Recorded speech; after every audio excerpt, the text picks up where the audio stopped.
Hello and welcome to this special session of Criminal Procedure Code. And the topic we are going to discuss today is arrest. Arrest. ये जो word है ये कहां से है? इसका ओरिजिन है Anglo Norman. What is Anglo Norman? Anglo Norman क्या है? जहां एंग्लो वर्ड आ जाए समझ जाइए यूके यानी इंग्लैंड. जैसे हम कहते हैं एंग्लो इंडियंस, तो वो जिनका इंग्लिश ओरिजिन लेकिन बन गए इंडियंस. तो एंग्लो नॉर्मन ओरिजिन, ठीक है. नॉर्मन क्या है? जो उस वक्त का यूरोप और फ्रांस वाला जो एरिया था उसको हम नॉर्मन बोलते हैं. अरेस्ट वर्ड से बना अरेस्ट, ठीक है. अरेस्ट क्या है? एक इंसान से उसकी आजादी, उसकी लिबर्टी छीन लेना. ये जो युग है ये ह्यूमन राइट्स का युग है, जहां पर ह्यूमन राइट्स को बहुत इंपॉर्टेंस दी जा रही है, ठीक है. इंडियन कॉन्स्टिट्यूशन में एक बहुत ही छोटा सा एरिया है जहां पर डेटेन्यू राइट्स की बात हुई है और वो है आर्टिकल 22. ये फंडामेंटल राइट्स का चैप्टर तो बनाया लेकिन अरेस्टेड पर्सन के राइट्स को तवज्जो कम दी गई. सिर्फ एक आर्टिकल बनाया, आर्टिकल 22. उसमें भी 3-4 राइट्स की बात हुई. ग्राउंड्स ऑफ अरेस्ट बताने, 24 आवर्स के अंदर जुडिशियल मजिस्ट्रेट के सामने पेश करना होगा, और legal aid, right to consult an advocate. Whereas there is a plethora of rights available with a person who has been arrested. Why? My question is why there is no detailed mention of rights of an arrested person in the Constitution of India? देखते हैं कौन जवाब देता है. क्यों भारत का संविधान बनाते हुए अनदेखी हुई राइट्स ऑफ अरेस्टेड पर्सन की? Come on, apply your mind. कुछ तो कारण होगा. 2 साल 11 महीने 18 दिन लगा दिए संविधान को बनाने में. उस वक्त के हिसाब से 64 लाख का खर्चा हुआ, जो कि बहुत बड़ा खर्चा था. इतने ज्यादा, मोर देन 20 कॉन्स्टिट्यूशंस को हमने डीपली स्टडी किया. Overall more than 50 constitution of the world को डिस्कस किया. 50 कॉन्स्टिट्यूशंस को देखकर अपना कॉन्स्टिट्यूशन बनाया, मगर फिर भी इतनी बड़ी कमी. कोई तो कारण रहा होगा. क्या कारण है वो कि हमसे इतनी बड़ी अनदेखी हुई? याद रखें, भारत आजाद हुआ 1947 में, और जो बेसिक 3 डॉक्यूमेंट्स हैं जो राइट्स ऑफ अरेस्टेड पर्सन की बात करते हैं, वो इसके बाद आए हैं यूएनओ में. यूएनओ बनी ही 1945 में थी, 24 अक्टूबर 1945. The first document was universal declaration of human rights, 1949 में आया, और 1949 में ही कॉन्स्टिट्यूशन इनेक्ट हो गया, द सेम ईयर. और उसके अगले ही साल 26 जनवरी 1950 को इसकी कमेंसमेंट हो गई. तो 1949 में ही कॉन्स्टिट्यूशन ऑलमोस्ट बनकर तैयार हो चुका था, क्योंकि 26 जनवरी 1930 1930 को पूर्ण स्वराज दिवस सेलिब्रेट किया गया था. इसलिए डेट डिसाइड हो गई, कमेंसमेंट करेंगे 26 जनवरी 1950. समझ में आया? Universal declaration of human rights का साल 1949 है, और कॉन्स्टिट्यूशन का भी अडॉप्शन एक्शन का डेट 1949 है. इस कारण से universal declaration of human rights के मेजॉरिटी प्रिंसिपल्स की इनकॉर्पोरेशन भारत के संविधान में नहीं हुई. यह था एक कारण. दूसरा, 1966 में 2 और यूनिवर्सली एक्सेप्टेड इंटरनेशनल डॉक्यूमेंट्स आए, जो थे Covenant on Civil and Political Rights, Covenant on Social and Economic Rights, 1966. ठीक है, ये भी 1966 में आए. इसी कारण से ये 1966 में आए.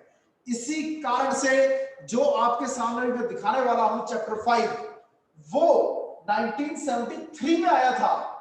1966 में कॉवेनेंट्स आए थे, 1973 में सीआरपीसी बना था. पुराना सीआरपीसी 189 वाला खत्म करके नया सीआरपीसी आया, तो उसमें मेजॉरिटी को इनकॉर्पोरेट कर लिया. लेकिन this is an ever growing field. I told you in advance, this is an era of human rights, जहां पर हम बहुत तवज्जो दे रहे हैं डेटेन्यू राइट्स को, ह्यूमन राइट्स को. इस कारण से अब उसके बाद फिर अमेंडमेंट्स होती गई. जो सबसे बड़ी अमेंडमेंट थी अरेस्ट के चैप्टर में वो थी 2009 की अमेंडमेंट ऑफ 2009। 2008 में पार्लियामेंट ने इस पर काम करना शुरू किया, 2009 में एप्लीकेबल हुई थी। Big changes were incorporated in the chapter of arrest. ठीक है जी। अगली चीज जो मैं आपसे पूछना चाहूंगा वो क्या है, देखिए जरा, आप लोगों के सामने आने वाला है। अरेस्ट के इंग्रेडिएंट्स क्या है? There are 3 ingredients of arrest. सबसे पहला इंग्रेडिएंट क्या है? Let me show you the document also. ठीक है, I would like to share my screen with you people. Here comes my screen in front of you. ठीक है, ये देखिए, I would like to show you this thing. देख पा रहे हैं आप? Can you people see section 41? Online वाले बच्चे जवाब दो। सेक्शन 41 दिखाई दे रहा है आपको स्क्रीन पर? When police may arrest without warrant. No sir. Let me see, क्यों दिखाई दे रहा सर? आपने टेक्स्ट ये लग रहा है।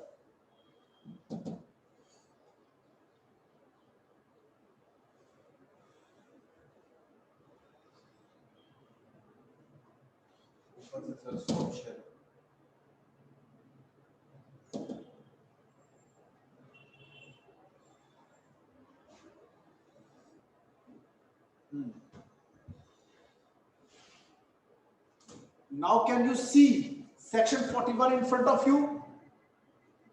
दिखाई दे रहा है सेक्शन 41 आपको? Yes sir. हाँ जी बोलिए। Section 41, when police may arrest without warrant, and this is chapter 5, arrest of persons. Okay? जो शुरू हो जाता है सेक्शन 41 से और खत्म होता है सेक्शन 60A से। ओके? दूसरी चीज जो मैं आपको दिखाना चाहूंगा वो है ये diagram. Can you see this? सबसे पहले मैं आपको बताना चाहूंगा कि अरेस्ट का क्या मतलब है, इसकी इंग्रेडिएंट्स क्या है, मीनिंग ऑफ अरेस्ट क्या है। ठीक है, मीनिंग, जब आप एक इंसान को कस्टडी में ले लेते हैं अपनी, ठीक है, और उसकी लिबर्टीज रेस्ट्रिक्ट कर देते हैं, उसे हम अरेस्ट कहते हैं। What is the meaning? नहीं, दूसरी तरह लेते हैं, what is the difference between arrest and custody? कोई बताएगा मुझे? आप बताएं। You are under custody, you are under arrest बोलते हैं जब अरेस्ट करते हैं, ये नहीं बोलते यू आर अंडर कस्टडी। मैं स्कूल अपने बच्चे को, अपने बेटे को ड्रॉप करके आया, तो मैंने अपने बच्चे की कस्टडी किसको दे दी? स्कूल अथॉरिटीज को। अब मेरा बच्चा उनकी कस्टडी में है, क्या मेरा बच्चा अंडर अरेस्ट है? हम ये नहीं कहते बच्चे अरेस्ट हो गए, हम ये कहते हैं बच्चे इस समय स्कूल की कस्टडी में है, उनकी जिम्मेदारी बनती है। समझ में आया? ओके, तो क्या फर्क है अरेस्ट और कस्टडी में? समझिए, जब कस्टडी में लिया जाता है तो 2 कारणों से लिया जाता है, या प्यूनिटिव या प्रिवेंटिव। अगर एक इंसान कोई क्राइम करने वाला है तो in order to prevent the commission of that offence हम उसको क्या करते हैं? अरेस्ट कर लेते हैं। Every arrest means custody, but every custody does not mean arrest. So custody is, देखो अरेस्ट के अंदर कस्टडी आती है, समझ में आया? कस्टडी हो सकता है विद अरेस्ट, हो सकता है विदाउट अरेस्ट। तो custody is genus, arrest is species. Her arrest में आपकी कस्टडी ट्रांसफर हो रही है, लेकिन हर कस्टडी में अरेस्ट नहीं हो रहा है। ओके? और दूसरी कस्टडी होती है punitive. If you have committed a crime then you are arrested, और पुलिस अथॉरिटीज आपको अपनी कस्टडी में ले लेती है। समझ में आया? और अरेस्ट और कस्टडी का सबसे बड़ा फर्क क्या है कि आपकी लिबर्टीज रेस्ट्रिक्ट होती है अरेस्ट में, जबकि आपकी लिबर्टीज उस लिमिट तक उतनी रेस्ट्रिक्ट नहीं होती है जब स्कूल अथॉरिटीज को कस्टडी दे रहे हो। समझ में आया? तो restriction on liberty is the main point that brings crime involve है अरेस्ट में, कस्टडी में क्राइम इन्वॉल्व नहीं है। अब वो क्राइम से रिलेशन 2 तरह के हो सकते हैं, प्रिवेंटिव और purity. Is my point clear? ये थ्योरेटिकल बेस में आपको पहले समझा रहा हूं। Every arrest is a custody but every custody is not arrest. इसके ऊपर मेंस का क्वेश्चन बनता है। इलीगल कस्टडी या रॉन्गफुल कन्फाइनमेंट जो होती है, ठीक है, वो क्या होता है? एक ऑफेंस होता है। क्लियर? ये कुछ नोट्स हैं जो मैं आप लोगों के साथ शेयर करना चाहूंगा। निशा मैम,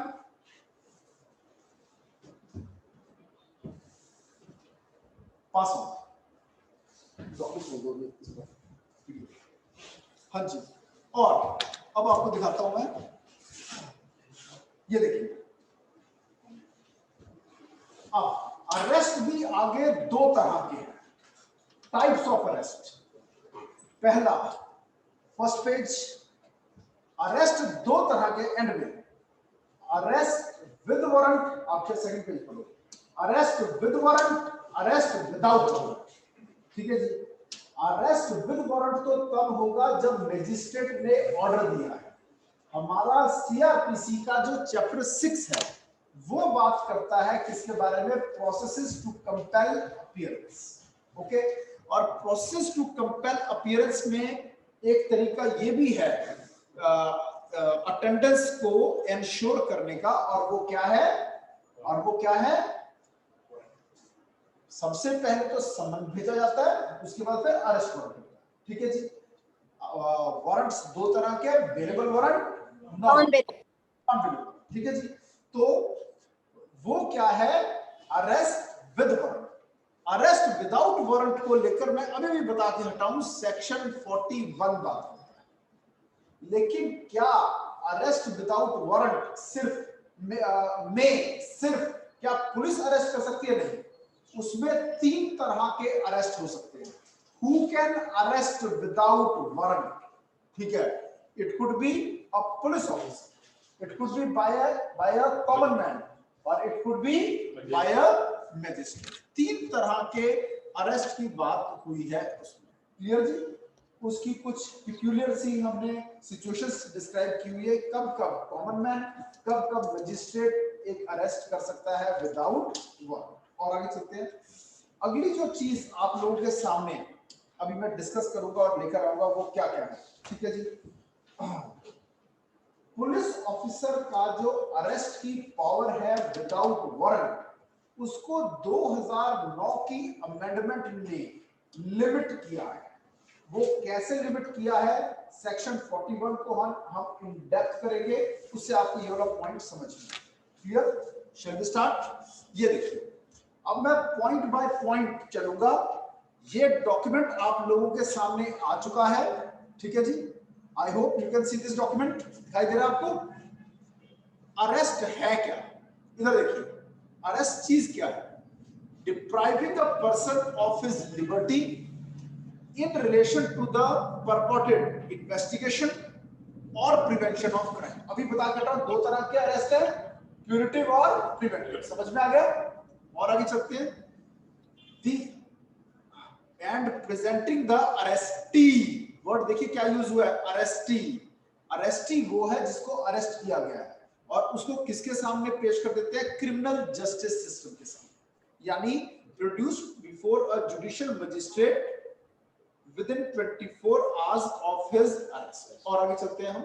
ये देखिए जी, अब मैंने बताया ये जो वर्ड अरेस्ट है, इसका जो ओरिजिन है वो एंग्लो नॉर्मन है। अरेस्ट वर्ड से लिया गया है, नॉर्मन यानी कि फ्रेंच। ठीक है जी। और इसका मतलब है स्टॉप, यानी उसकी मूवमेंट, उसकी लिबर्टीज को स्टॉप कर देना। ओके। और ऑर्डिनरी और नेचुरल सेंस में जब हम इसको यूज करते हैं, ठीक है, इसका मतलब बन जाता है एप्रीहेंशन ऑफ अ पर्सन और the deprivation of his persons liberty, of a persons liberty. ठीक है जी। और आगे चलते हैं। अब सर्च का क्या मतलब है? Looking for important documents and seizing them. एक इंसान की पर्सनल सर्च, उसके घर की सर्च होने के प्रावधान सीआरपीसी में है। और बोथ अरेस्ट, क्यों बोल रहा हूं? दो तरह के वारंट्स हो सकते हैं, और वो कौन कौन से दो वारंट्स हो सकते हैं? अरेस्ट करने के लिए और सर्च के लिए, ठीक है? अरेस्ट ना बेटा सर्च। देखना ऑनलाइन वाले कीप साइलेंट। आप लेना था। और आगे चलते हैं। नेक्स्ट, अब लिबर्टी। आज का युग पर्सनल लिबर्टी की बात करता है। क्यों? If both arrest and search use of force is involve, arrest हो, सर्च हो, फोर्स यूज हो रही है और इससे there is an interference with the personal liberty. Liberty की जरूरत क्या है? अब present age is age of human rights, okay? और ये जो कॉन्सेप्ट है पर्सनल लिबर्टी का, it became important particularly after second world war. क्यों? सेकेंड वर्ल्ड वॉर ने देखा कि हिटलर ने किस तरह से यातनाएं दी यहूदियों को, ज्यूज को। 60 lakh Jews were killed in the concentration camps. Arrest किया गया, आर्बिट्रेरली अरेस्ट किया गया, उनकी सिविल लिबर्टीज को पूरी तरह से छीन लिया और उनको मार दिया गया, एलिमिनेट कर दिया गया। समझ में आया? तो इंसान को इंसान की तरह से ट्रीट नहीं किया। वहां से हम सोचने पर मजबूर हो गए कि एक बॉडी हो जो इंसान को इंसान का जीवन एंश्योर करे, ह्यूमन राइट्स की बात शुरू। समझ में आया? और ये सेकेंड वर्ल्ड वॉर का दौर था जहां से ये काम शुरू हुआ। और when UN Charter was formed, UN Charter यानी Constitution of UN, main base of this chapter is respect to human rights। ठीक है, ये थ्योरेटिकल बेस है, ये काफी हद तक थ्योरेटिकल है, आप खुद इसको पढ़ेंगे। मैं अब ब्रीफ करूंगा थ्योरी को, प्रैक्टिकल पर ज्यादा ध्यान दूंगा इस लेक्चर में, ओके? और आगे चलते हैं। नेक्स्ट, इंटरनेशनल डॉक्यूमेंट्स 3 है बेसिकली जो कि बात करते हैं ह्यूमन राइट्स के बारे में, जहां से सोर्स है, जो सोर्स है इस चैप्टर का। पहला, UN declaration of human rights, covenant on civil and political 1966, covenant on social economic 1966। इनके ईयर देखिए, 2 है 1966 के और एक है 1949 का। ये कारण है भारत के संविधान में ह्यूमन राइट्स को कम तवज्जो दी गई है। सिर्फ एक आर्टिकल 22 में ब्रीफ कर रखा है gratitude rights, okay? These are commonly known as international covenants. इनको क्या बोलते हैं? International covenants on human rights. 3 है, ओके? और आगे चलते हैं। यहां से ये सोर्स है इन राइट्स का, ये आप ज्यादातर खुद पढ़ेंगे। ये कहानी में आपको सुना चुका हूं, समझा चुका हूं कि इंडिया में संविधान 1950 में बना, ठीक है, जिसकी वजह से इसको कम तवज्जो मिली, ओके? फिर arrest has become a very sensitive matter and after dilemma of state is to, अब स्टेट को क्या करना पड़ता है? Balance between two conflicting interests, societal interest and personal liberty. देखो, दोनों चीज जरूरी है, समाज का भी देखना है और एक इंसान का भी देखना है। एक तरफ इंसान की लिबर्टी पर अगर उसको ज्यादा तवज्जो दी, ज्यादा इंपॉर्टेंस दी और उसको आजाद छोड़ दिया, जो क्रिमिनल टाइप का आदमी है, जो कि अभी तक पक्का नहीं है कि उसने क्राइम किया या नहीं किया। एक आदमी को अरेस्ट करते हैं, केस चलता है, जब तक केस चल रहा है हम मान के चलेंगे he is innocent because there is a presumption in favour of innocence. कहां लिखा है आप बताएंगे? कहां लिखा है presumption in favour of innocence? Indian evidence act का एक पूरा चैप्टर है प्रिजम्पशंस का। समझ में आया कि जब तक केस चल रहा है हम मानकर चलेंगे जिस पर केस चल रहा है वो इनोसेंट है। इसी से चैप्टर पैदा होता है bail, 456 to 450 of CrPC. Bail का चैप्टर पैदा यहां से होता है कि जब तक ट्रायल चल रहा है तब तक उसको अंदर जेल में क्यों रखना।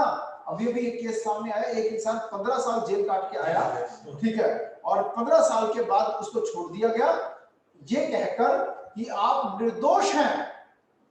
उसने फिर केस दोबारा किया कि मुझे 15 साल जेल में क्यों रखा। बॉम्ब ब्लास्ट केस में उसे टेररिस्ट का ठप्पा लगा दिया था उसके ऊपर, जो बॉम्बे ब्लास्ट हुए थे। तो 5 लाख रुपए का हर्जाना मिला। अब 5 लाख रुपए 14-15 साल अंदर रहने के 15 इयर्स अगर हम डिवाइड करो, क्या कमाया उसने? समझ में आया? उसकी पूरी जिंदगी बर्बाद हो। तो इस कारण से बेल का चैप्टर पैदा होता है, इसीलिए प्रिजम्पशन ऑफ इनोसेंस पैदा होता है। और आगे चलिए, ये और भी जैसा यूपी का ही था ना, एट्रोसिटी और दूसरा केस लगा कर रेप को लगा कर किया, उसको भी छोड़ा, उसको भी छोड़ा। ऐसे बहुत से केसेस हैं, उसको भी 20 साल के बाद है। ये देखिए, और इनोसेंट बताया, ये कुछ कोटेशंस पैदा होती हैं जिस पर मेंस का क्वेश्चन आधारित हो सकता है। The law of arrest is one of balancing individual rights, liberties and privileges, and on the other hand, individual duties, obligations, responsibilities. ठीक है, तो जो मैं अभी बता रहा हूं उसी को आपने एक्सप्लेन करना है इस मेंस के क्वेश्चन में। क्लियर? और दूसरा, the law of arrest is of weighing and balancing the rights, liberties and privileges. ये भी मेंस से क्वेश्चन है। Liberties and privileges of the single individual and those of individuals collectively. The law of arrest is simply deciding what is wanted and where to put the weight and emphasis of deciding which comes first. Clear? चलें आगे, next. और अब इसको मैं brief में आपको समझा चुका हूं।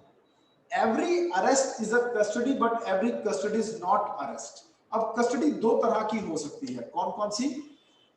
इलीगल कस्टडी या फिर लॉफुल कस्टडी। इलीगल कस्टडी एक क्राइम है, ठीक है। सेक्शन 342 और उसके आगे कुछ सेक्शंस इलीगल कस्टडी को आईपीसी में डील करता है, ठीक है जी। इसमें होता क्या है? Person is deprived of his personal liberty but not bye competent authority, but if it is done by competent authority, ठीक है, वो बन जाती है क्या? Lawful custody. अब लॉफुल कस्टडी क्या चीज है वो समझिए। जैसे कि students in custody of a teacher, आप इन कस्टडी में, ठीक है, यस, ओके। अनसाउंड माइंड को भी के आदमी को भी, ठीक है, can not be left in open, उसे मेंटल असाइलम में रखा जाता है, तो वो मेंटल हॉस्पिटल की उसकी कस्टडी में है। उसको अगर चोट लगती है ना, तब भी जो वहां का हेड है उस मेंटल असाइलम का, उसकी जिम्मेदारी बनती है। Then it is lawful custody but not arrest. एक बच्चा जो स्कूल में पढ़ रहा है वो अरेस्टेड थोड़ी है।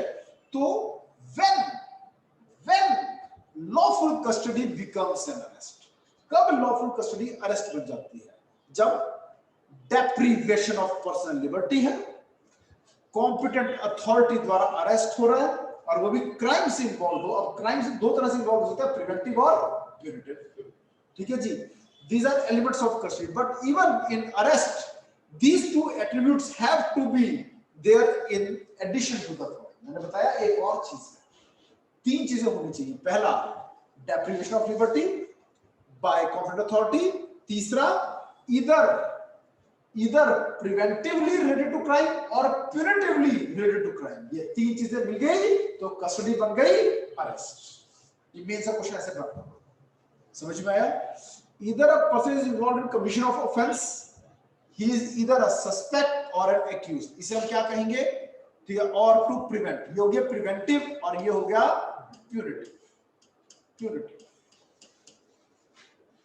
So taking in custody when it is coupled with three things, तीन चीजें और ऐड करो। तो पहला done by competent authority, second बोलो deprivation of liberty, तीसरा related to a crime, either preventively or punitive, तो वो कस्टडी बन गई अरेस्ट। इसलिए हम कह सकते हैं कि every arrest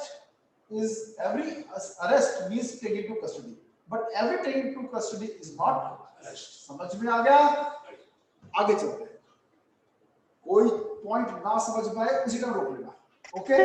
sir last point, जब किसी को अरेस्ट किया जाएगा इसका मतलब उसको कस्टडी में ले लिया गया है, मगर जब किसी को कस्टडी में लिया जाएगा हम ये नहीं कहेंगे उसको अरेस्ट कर लिया गया। मैंने अपने बेटे को स्कूल छोड़ दिया, स्कूल के प्रिंसिपल कस्टडी में आ गया, तो क्या मेरा बेटा अरेस्ट हो गया? नहीं। क्यों? क्राइम नहीं है कोई। और दूसरा, कॉम्पिटेंट अथॉरिटी तो है, ठीक है, लेकिन डेप्रिवेशन ऑफ लिबर्टी नहीं है, ओके? और डेप्रिवेशन ऑफ लिबर्टी वैसे कुछ हद तक है लेकिन एब्सोल्यूट नहीं। क्लियर? और आगे चलते हैं।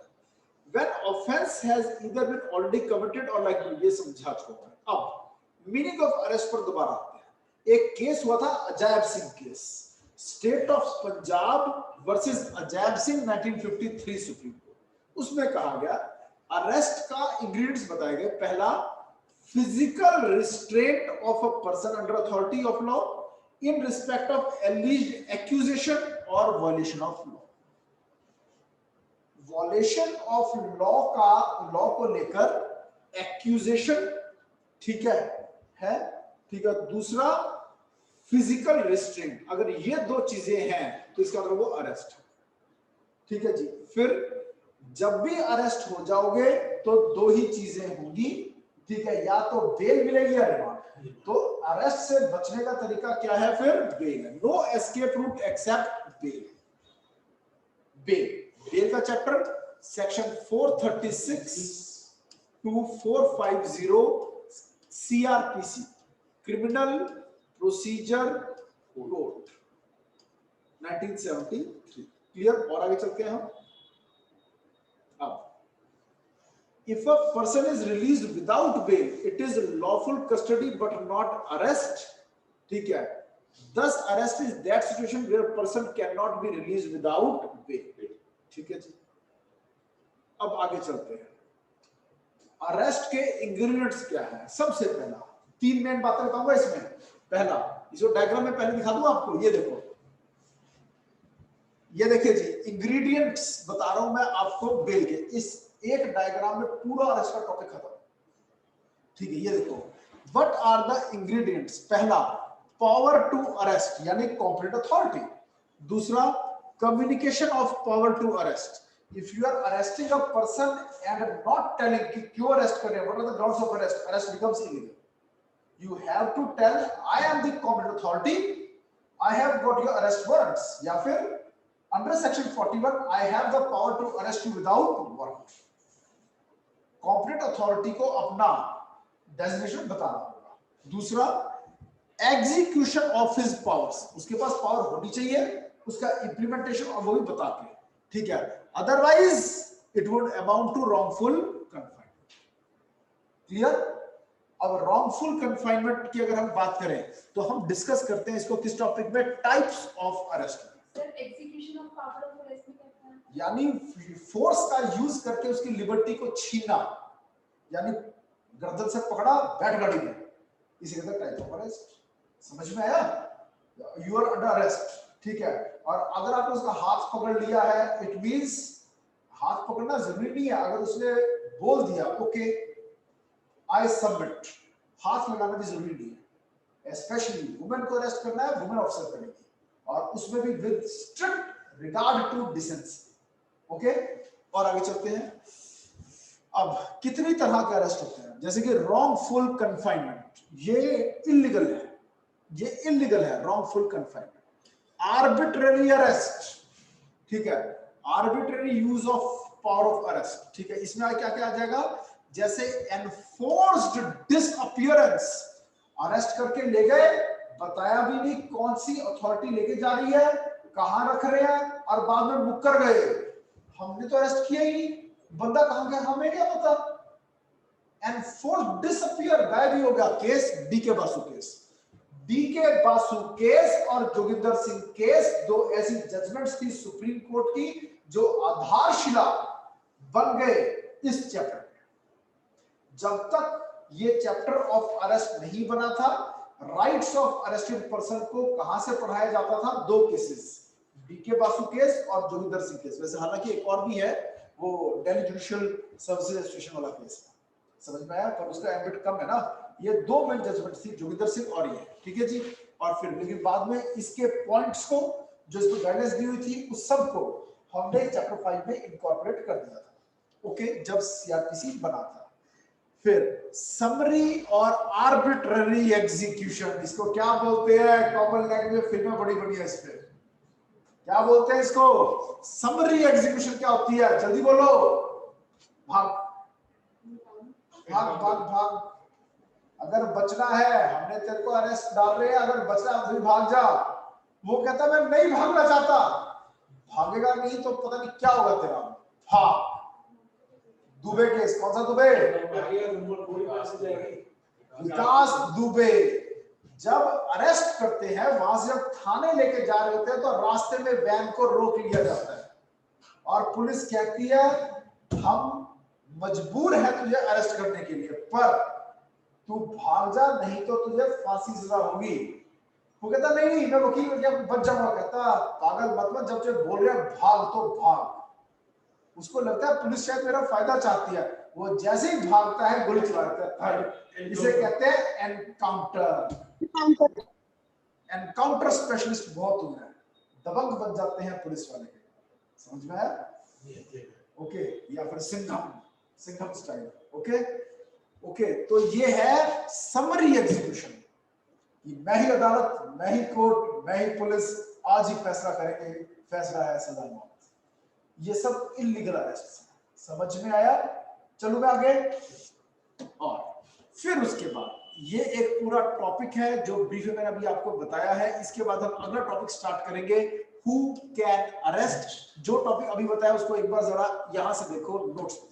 ये देखो अरेस्ट बता चुका हूं आपको। ये क्या हुआ? दो बार हो गई। चलो जी, पावर टू मेक अरेस्ट हो चुका। कम्युनिकेशन देखो जी, अरेस्ट के इंग्रेडिएंट्स मैंने 3 बताए। कौन कौन से बताए? सबसे पहला इंग्रेडिएंट मैंने ये बताया पावर टू मेक अरेस्ट, यानी कॉम्पिटेंट अथॉरिटी होना चाहिए। ठीक है जी।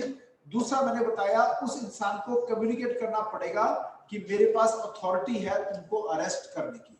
तीसरा इंप्लीमेंटेशन यानी एग्जीक्यूशन, यानी use of force. Clear? Execution. ठीक है जी। चलो आगे और आगे चलते हैं। ये देखो, इफ अ पर्सन सबमिट्स, अगर एक आदमी सबमिट करता है, मैं बताता हूं, फिर पावर टू यूज फोर्स रुक जाता है। If not then use of force. नहीं सबमिट करता तो फोर्स यूज करनी है, अदरवाइज नहीं करनी है। और आगे चलते हैं। अरेस्ट 2 तरह के हैं, विद वारंट और विदाउट वारंट। ठीक है जी। ओके, जैसे कि यहां मैंने डायग्राम में लिखा है। ये देखो, हु कैन अरेस्ट को हमने 2 पार्ट में स्टडी किया। विद वारंट कौन कौन, विद वारंट कौन कर सकता है? सिर्फ पुलिस ऑफिसर। समझ में आया?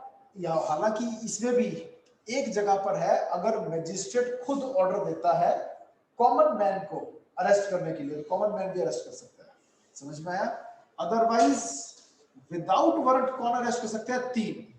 जनरली तो पुलिस ऑफिसर, दूसरा प्राइवेट पर्सन, अगर उसकी खुद की प्रेजेंस में कॉग्निजेबल और ये नॉन बेलेबल लिखना था यहाँ नॉन बेलेबल आएगा, नॉन कॉग्निजेबल नहीं आएगा, गलत लिखा हुआ है। ठीक है, अगर एक आदमी की प्रेजेंस में कॉग्निजेबल और नॉन बेलेबल ऑफेंस हो रहा है, या फिर वो कोई भगौड़ा है, उसको अरेस्ट कर सकते हैं। समझ में आया? प्रोक्लेम्ड ऑफेंडर किस सेक्शन में होता है आप बताओगे मुझे? भगौड़ा घोषित आप बताओगे निधि? 82 में होता है proclaimed offender declare. Very wrong.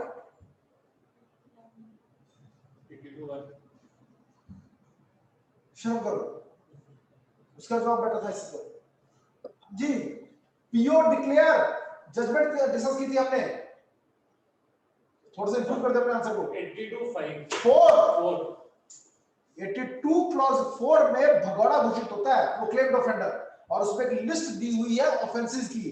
केवल इसी लिस्ट में भगौड़ा घोषित किया जा सकता है।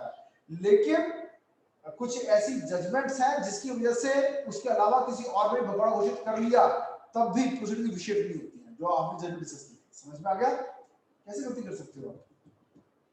प्रोक्लेमेशन 82, डिक्लेयरिंग पीओ 82 क्लॉज 4, याद रहेगा। चलिए आगे।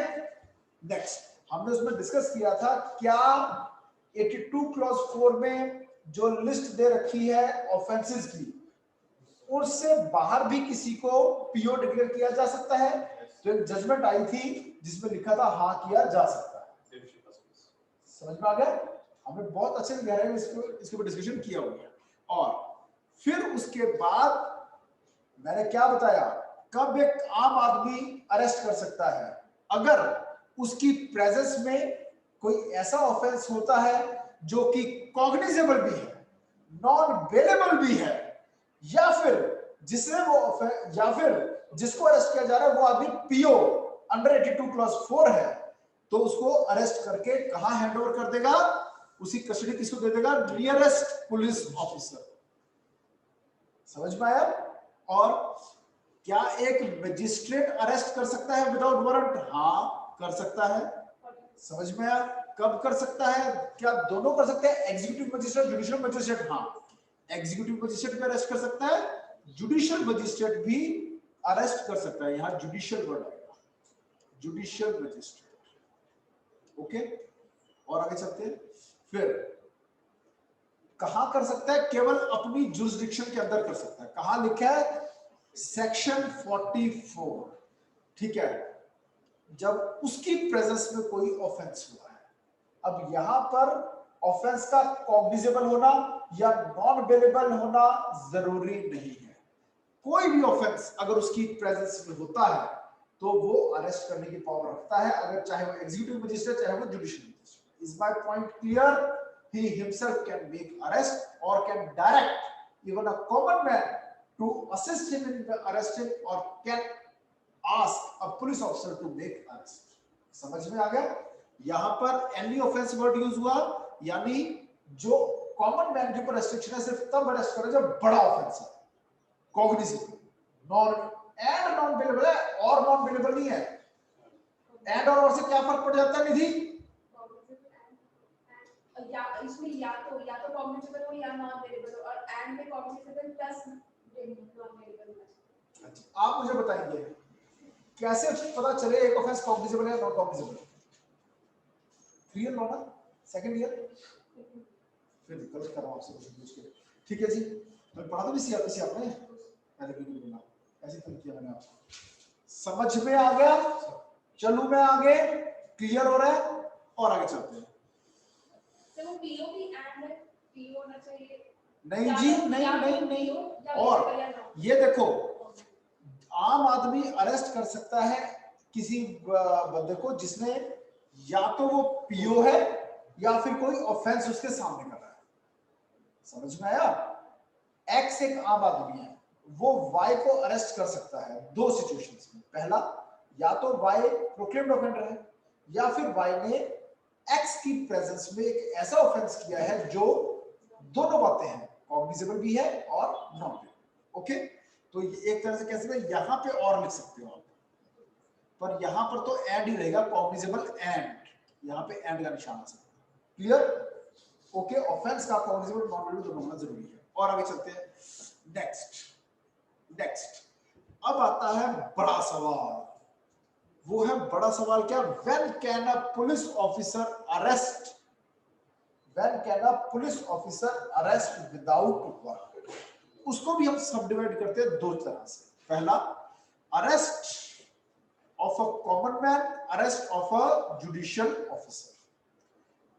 अब जो arrest of a judicial officer है उसकी गाइडलाइंस कहां पर है? Guidelines in Delhi judicial service association versus state of Gujarat 1991 supreme court. इस जजमेंट में गाइडलाइंस इशू की गई कब एक जुडिशियल ऑफिसर को अरेस्ट किया जा सकता है बाय पुलिस विदाउट वारंट। अब मजिस्ट्रेट को अरेस्ट किया जा रहा है, क्यों? मजिस्ट्रेट भी तो इंसान है, उससे भी तो गलती हो सकती है, क्राइम हो सकता है। पहला, इंटीमेशन, टेक्निकल इंटीमेशन होनी चाहिए एंड फॉर्मल अरेस्ट होना चाहिए, यानी हर फॉर्मेलिटी पूरी करनी होगी। और वो जुडिशियल ऑफिसर जिसके अंडर होता है, जैसे अगर मान लो किसी जेएमआईसी जेएम2सी को किया जा रहा है या सीजीएम को अरेस्ट किया जा रहा है या एडीजे को किया जा रहा है, असिस्टेंट सेनेटर जो किया जा रहा है, तो किसको बताना पड़ेगा? सेशन जज। समझ में आया? ये देखिए, intimation has to be technical, intimation has to be a technical intimation and formal arrest should be there. After arrest, communication to district and session judge, and if a high court judge is arrested, then to chief justice of the high court. Is my point clear? आगे उसको थाने नहीं लाया जाएगा सीधा अगर magistrate को arrest कर रहे हैं, not taken to police station without order or directions by the senior जज। जिस सीनियर जज को बता के आपने अरेस्ट किया है, पहले तो कोशिश ये होनी चाहिए अरेस्ट करने से पहले आप सेशन जज को इन्फॉर्म करें, और अगर हाई कोर्ट जज को अरेस्ट कर रहे हो तो chief justice of high court से की परमिशन लो, उससे पूछो।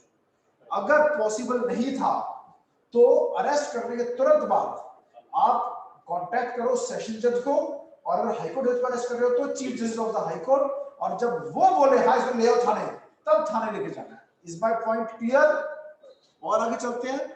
Communication facilities to legal adviser, not only to legal advisor, to friends, family, and not only this but also to district and session judge and also brother judges जो उसके साथ काम करने वाले हैं उनको भी बता सकता है। फिर statement, panchnama and medical in presence of legal adviser और जज और ऑफिसर हायर और इक्वल रैंक।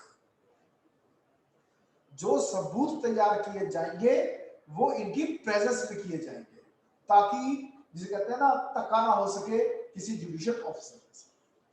समझ में? अब आता है फिर लंबा और बड़ा और इंपॉर्टेंट और मजेदार टॉपिक, और वो आ रहा है कॉमन मैन का arrest without warrant. When can a police officer, देखो मैं फिर से दिखाऊंगा आपको, हु कैन अरेस्ट। दो तरह का arrest, with warrant, without warrant. जो विद वारंट है वो तो सबको पता है, सिर्फ एक चीज आती है उसके अंदर कि विद वारंट तो पुलिस ऑफिसर ही अरेस्ट कर रहा है। जो विदाउट वारंट है उसमें तीन आते हैं, arrest by police officer, arrest by private person, arrest by magistrate. Okay, arrest by magistrate. Magistrate समझा दिया कि एग्जीक्यूटिव जुडिशियल दोनों कर सकते हैं, अपनी जुडिशियल में कर सकते हैं, तब करेंगे जब उसके सामने कोई ऑफेंस हो रहा है उसकी प्रेजेंस में, चाहे वो कैसा भी ऑफेंस है, छोटा हो बड़ा। क्लियर? सेक्शन 44। ओके। फिर प्राइवेट पर्सन कब कर सकता है? जब उसकी प्रेजेंस में या तो ऑफेंस हो रहा है, बड़ा ऑफेंस, कॉग्निजेबल, नॉन कॉग्निजेबल, या फिर बंदा ही पीओ है, प्रोहिबिटेड ऑफेंस। अब तीसरा आता है पुलिस ऑफिसर। मजिस्ट्रेट या जज को अरेस्ट करेगा तो ये गाइडलाइंस है दिल्ली जुडिशियल केस। अब आता है बड़ा क्वेश्चन, वो आता है अरेस्ट ऑफ अदर अरेस्ट, यानी arrest without warrant, arrest without warrant by police officer of a common man. वो कब होगा? वहां पर रूल आ जाते हैं सेक्शन 41 के। क्लियर? वो क्या है? कॉग्निजेबल ऑफेंस डिफाइंड कहां है? 2C, और बेसिक सेक्शन इसका है सेक्शन 41। पर प्रिवेंटिवली भी अरेस्ट किया जा सकता है, जैसे सेक्शन 149 टू 157। मैंने बताया था 751 बनाते हैं, 751 151 बताया था। When a person is about to commit a cognizable offense, then he can be arrested to prevent the commission of that cognizable offense. थाने में दो आदमी पैसों की लड़ाई कर रहे हैं, जिससे पैसे उधार दिए थे, मुझे ले लिया, मुझे वापस नहीं कर रहा, तो पुलिस पहले क्या करती है, सिविल मामला है, तो मुझे उधार दिए थे, क्या आपसे पूछ के दिए थे? जब पैसे वापस ले तो हमारे पास क्यों आए हो? जाओ अपने आप सुलटो, सिविल सूट फाइल करो।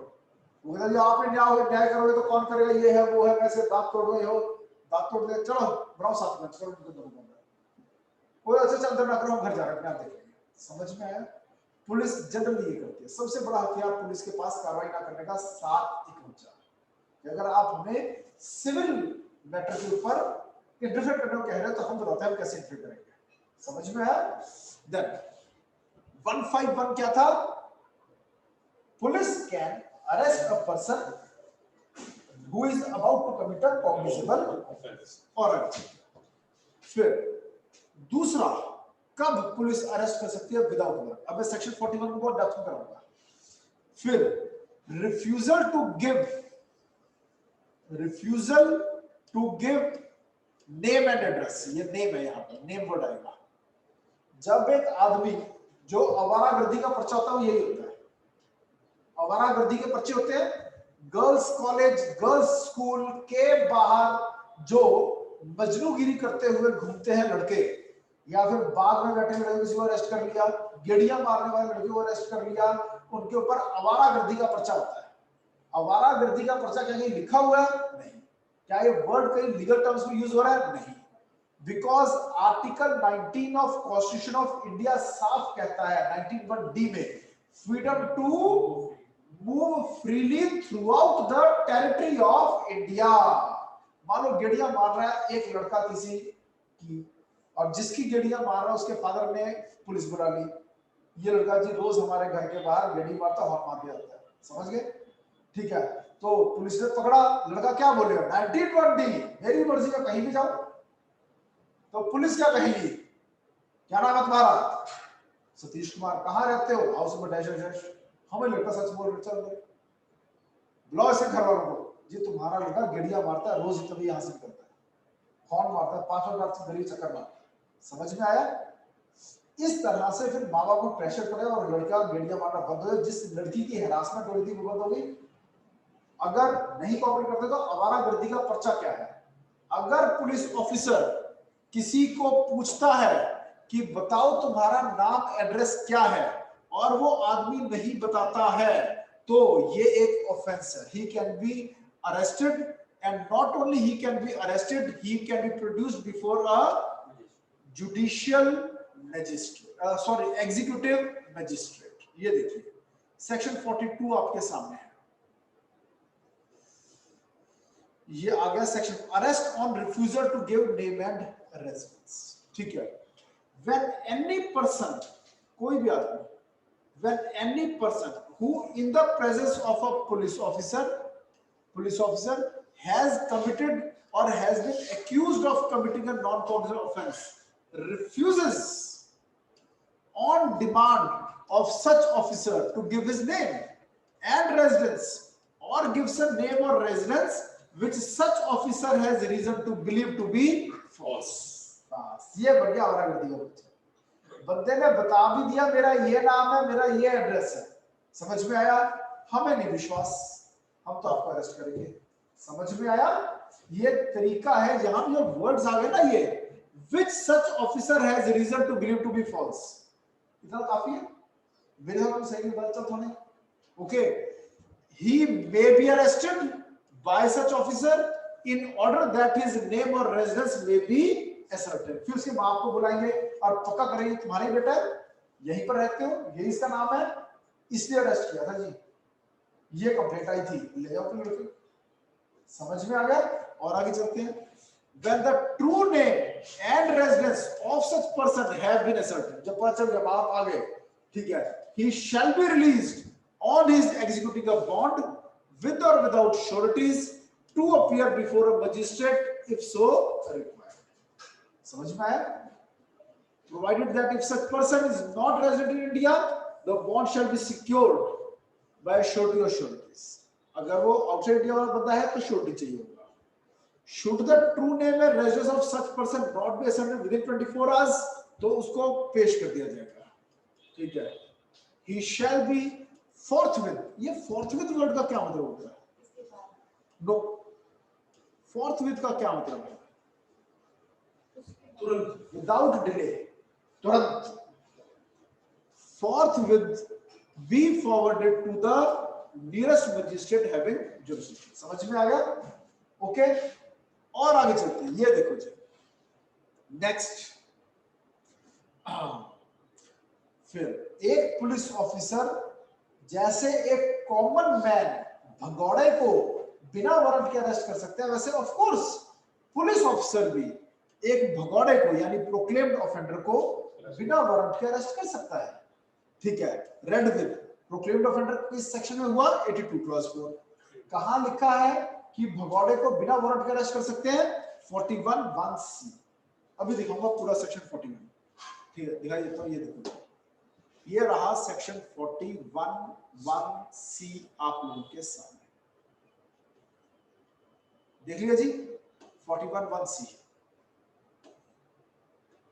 ये who has been proclaimed as an offender either under this code or by order of the state।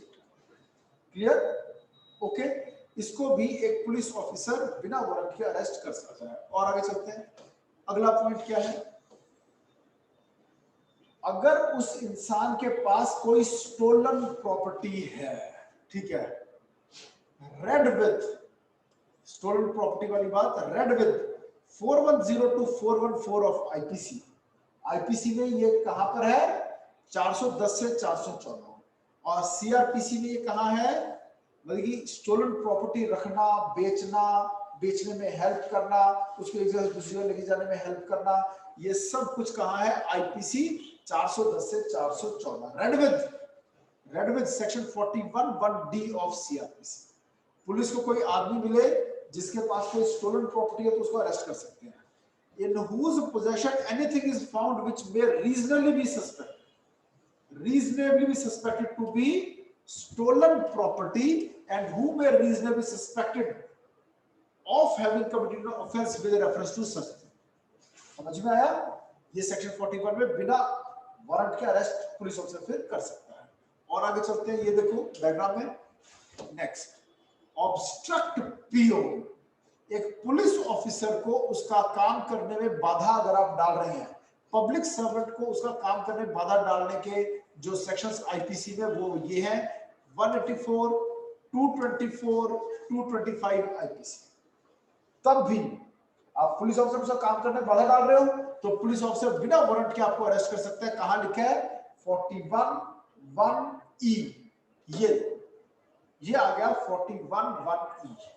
Who obstructs a police officer while in the execution of his duty, who has escaped or attempts to escape from lawful custody। इसमें दो चीजें और add हो गई। जिसको arrest किया वो भागने की कोशिश कर रहा है या भाग गया है तो दोबारा उसको पकड़ने का पूरा पावर है, दोबारा अरेस्ट करने की जरूरत नहीं है। ठीक है जी। और देन ये पॉइंट यहीं से कराता हूं। Who is reasonably suspected of being a deserter from any of the armed forces of the union।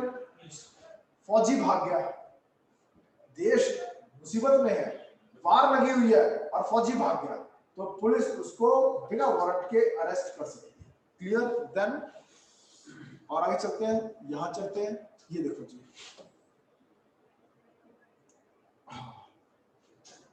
Extra territorial offence. ये क्या होता है?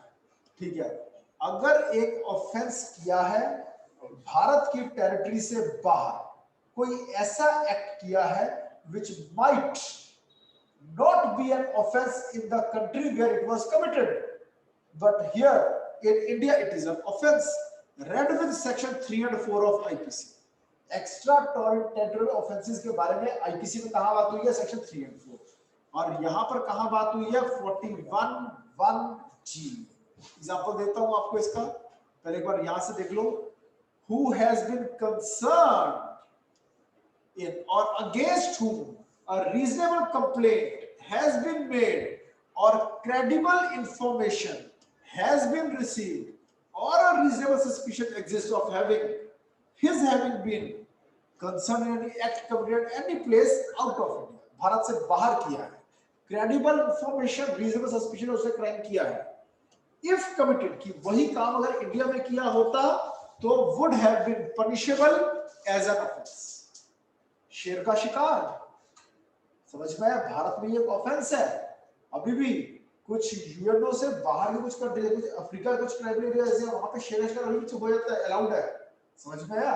तो बंदे ने शेर का शिकार किया, उसका वीडियो बनाया और फेसबुक पे अपलोड कर दिया, इंस्टा पे डाल दिया। अब पुख्ता सबूत है कि उसने ऐसा काम किया which if done in India was an offense, he can be arrested by police officer without warrant। समझ में आया? और इसमें एक और चलते सेंट्रल गवर्नमेंट को परमिशन लेनी होती है। समझ में आया? Then for which he is under any law related to extradition or otherwise liable to be apprehended or detained in custody in India।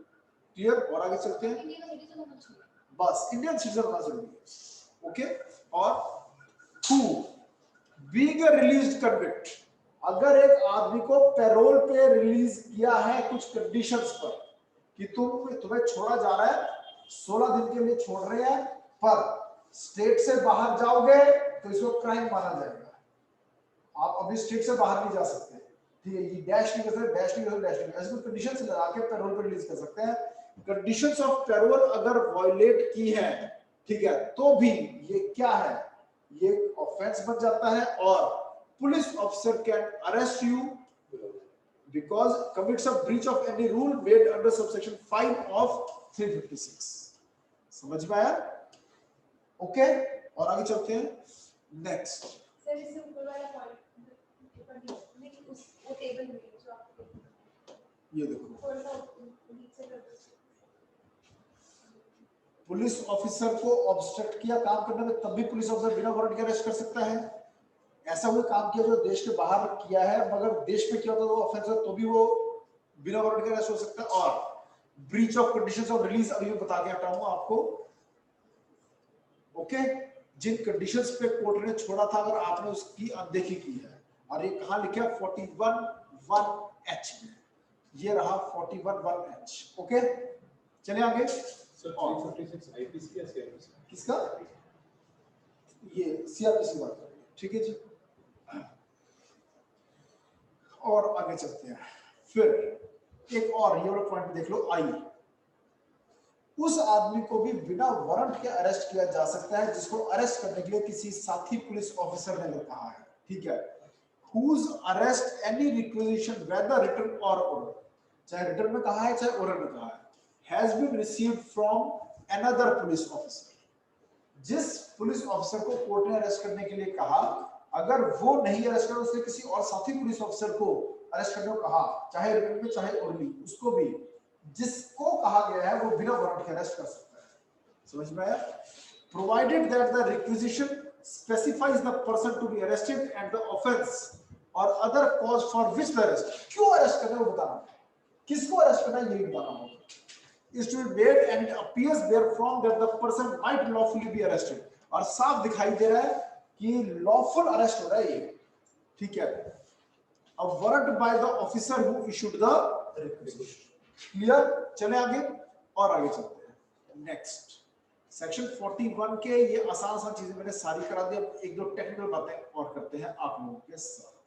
ये आ गया कब कब एक पुलिस ऑफिसर बिना वारंट के अरेस्ट कर सकता है, ये समझो। पहला, शैल की बजाय वर्ड लिखा गया है मे। एनी पुलिस ऑफिसर, यानी कि रैंक का चक्कर नहीं है, constable may also arrest. Point clear हो गया? बहुत सी जगह सुपीरियर पुलिस ऑफिसर या फिर officer in charge of a station house, police station लिखा होता है एसएचओ, यहां ऐसा कुछ नहीं है। Any police officer, may word, यानी यहां पर ही मे और may not arrest. Okay, then without an order from a magistrate and without a warrant arrest any person, यानी इन सिचुएशंस में बिना वारंट के अरेस्ट कर सकते। सारे हमने स्टडी कर लिए, ए बी और बीए के बाद वाले, ए बी और ये बीए के बाद में सारे स्टडी कर लिए। अब मैंने ए बी, ये है बीए, ए ये है बीए, ठीक है। बीए बताना है मैंने अभी आपको, फिर मैंने आपको बी बताना है, और उससे पहले मैंने आपको ए बताना है, ए बी बी ए। फिर पूरा ये टॉपिक खत्म हो जाएगा, who can arrest without warrant. आधा अरेस्ट का टॉपिक समझो खत्म। हम, मुझे पता है मैं थोड़ा फास्ट चल रहा हूं, पर मेरे हिसाब से समझ में आ रहा है आपको, क्योंकि ये वाली क्लास जो है ये कौन सी क्लास है? हरियाणा जुडिशियल प्रीलिम्स, तो प्री के हिसाब से पढ़ाया जा रहा है। ओके, अभी मैं जजमेंट्स कम करवा रहा हूं। नेक्स्ट, पहला, कब पुलिस ऑफिसर बिना वारंट के अरेस्ट कर सकता है? पहला, अगर one who commits in the presence of that police officer a cognizable offence. सीधी सी बात है, कॉग्निजेबल ऑफेंस कमिट हुआ, कैसे पता चला ऑफेंस कॉग्निजेबल है? सीआरपीसी में शेड्यूल दे रखा है, शेड्यूल 1 टेबल 1, क्लियर? वहां पे लिस्ट है कौन कौन से ऑफेंसेस कॉग्निजेबल। ओके, तो अगर पुलिस ऑफिसर की प्रेजेंस में कॉग्निजेबल ऑफेंस हुआ है, फिर चाहे वो छोटा कॉग्निजेबल ऑफेंस है या बड़ा, देखो मैंने क्या वर्ड यूज किया, फिर चाहे वो छोटा कॉग्निजेबल ऑफेंस है या वो बड़ा कॉग्निजेबल ऑफेंस है। आज तक मैंने सीआरपीसी पढ़ाते कभी छोटा कॉग्निजेबल और बड़ा कॉग्निजेबल वर्ड यूज नहीं किया, पहली बार कर रहा हूं। आज तक सिर्फ ये वर्ड यूज किया है, या तो मैं बोलता छोटा ऑफेंस बड़ा ऑफेंस, छोटा ऑफेंस नॉन कॉग्निजेबल, बड़ा ऑफेंस कॉग्निजेबल।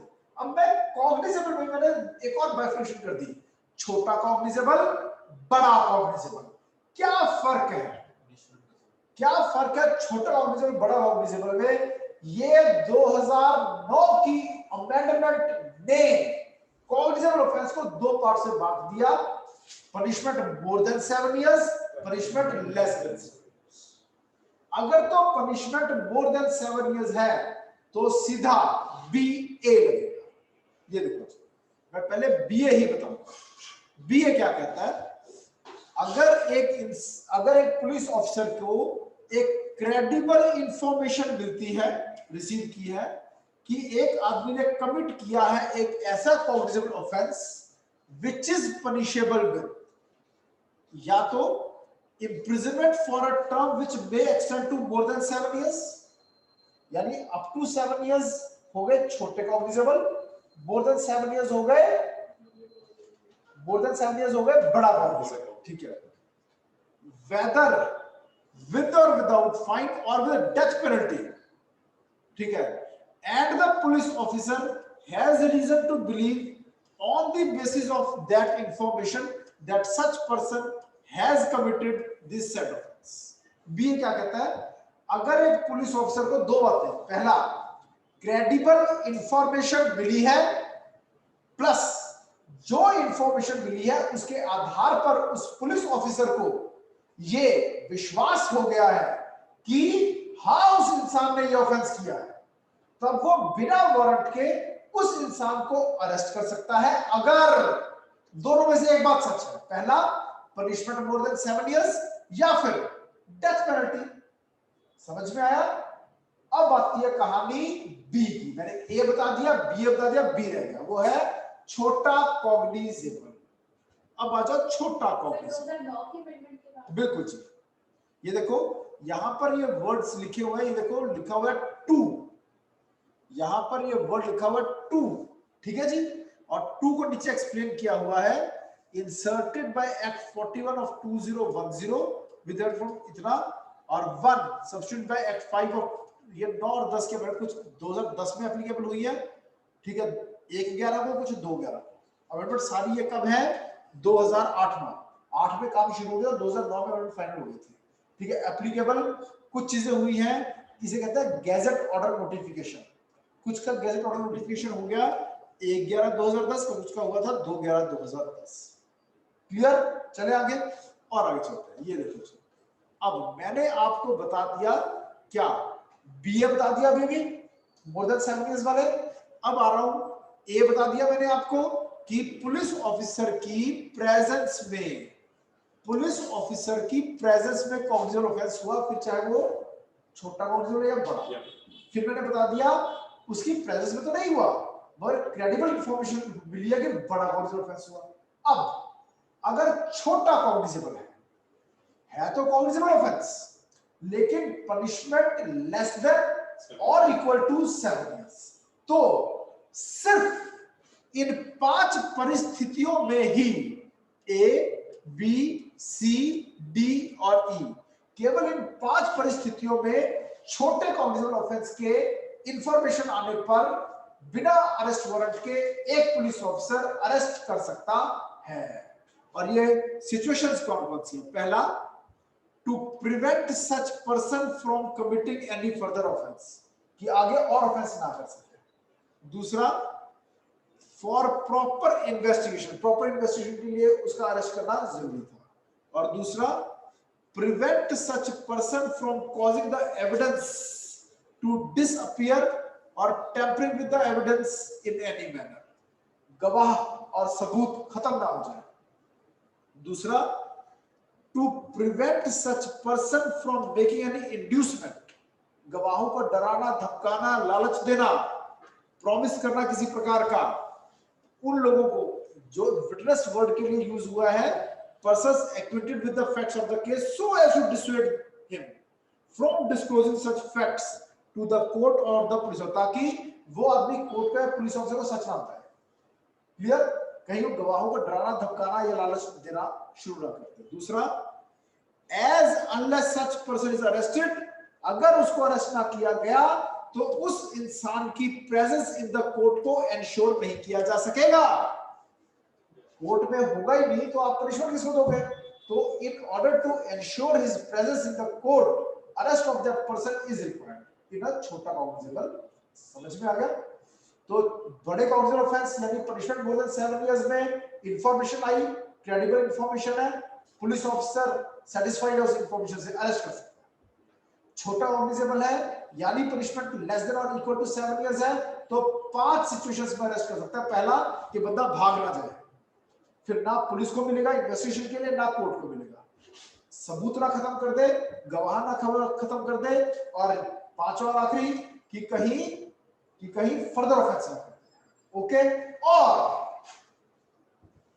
क्यों अरेस्ट किया, इन पांचों में से कौन सी या कौन सी कंडीशंस फुलफिल हुई जिसकी वजह से छोटे कॉग्निजेबल केस में अरेस्ट किया, क्यों किया या क्यों नहीं किया, दोनों को रिटर्न में रिकॉर्ड पर लेकर आना होगा उस पुलिस ऑफिसर को जो अरेस्ट कर रहा है।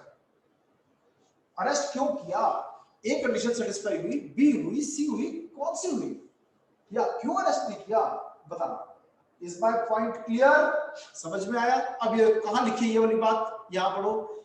And the police officer shall record while making such arrest his reasons in writing. Arrest किया तो ही बताना पड़ेगा, नहीं किया तो ही बताना पड़ेगा। आगे पढ़ो, provided that a police officer shall in all cases where the arrest of a person is not required, अगर अरेस्ट की जरूरत नहीं है यानी अरेस्ट नहीं किया तब भी under the provisions of this subsection record the reasons in writing for not bringing the arrest। क्यों नहीं किया अरेस्ट वो भी लिखना पड़ेगा। पहले उन्होंने कहा क्यों अरेस्ट किया वो बताना पड़ेगा, क्यों नहीं किया वो भी बताना पड़ेगा। इसका पॉइंट क्लियर? चलो आगे, अब ऊपर लाइन देख लो एक बार, ये देखो, the police officer has reason to believe on the basis of such complaint, information or suspicion that such person has committed the said offense. Okay, the police officer is satisfied that such arrest is necessary।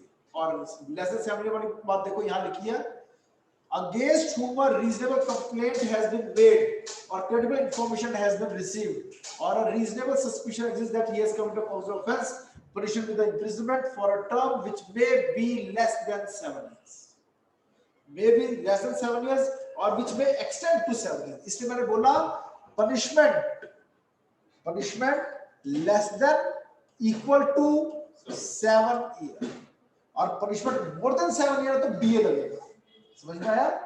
Okay, तो यह less than equal to, यहां equal to बीच में आ गया, with और without fine, तो तभी satisfy करेंगे जब ये कंडीशन सेटिस्फाई हो रही है। कौन सी? एबीसीडी की। क्लियर? चले आगे, तो मैं फिर से बोल रहा हूं, when can police officer arrest without warrant. पहला पॉइंट जो मैंने आपको बताया वो क्या बताया कि जब उसकी प्रेजेंस में कॉज ऑफेंस। दूसरा, जब उसके पास इंफॉर्मेशन आई है कि लेस देन 7 ईयर वाला कोई ऑफेंस हुआ और वो बंदा भाग जाएगा। इन 5 में से कोई एक बात कि या तो वो कोर्ट में बाद में प्रेजेंट नहीं होगा, ठीक है, फिर एविडेंसेस खत्म कर सकता है, गवाहों को डरा धमका के इंड्यूसमेंट कर सकता है, प्रॉपर इन्वेस्टिगेशन के लिए उसकी जरूरत है, या फिर फर्दर ऑफेंस कर सकता है। 5 में से, इन 5 में से कोई एक बात भी अगर एग्जिस्ट करती है तो उस छोटे ऑफेंस में अरेस्ट कर सकता है, पनिशमेंट लेस देन और equal to 7 years.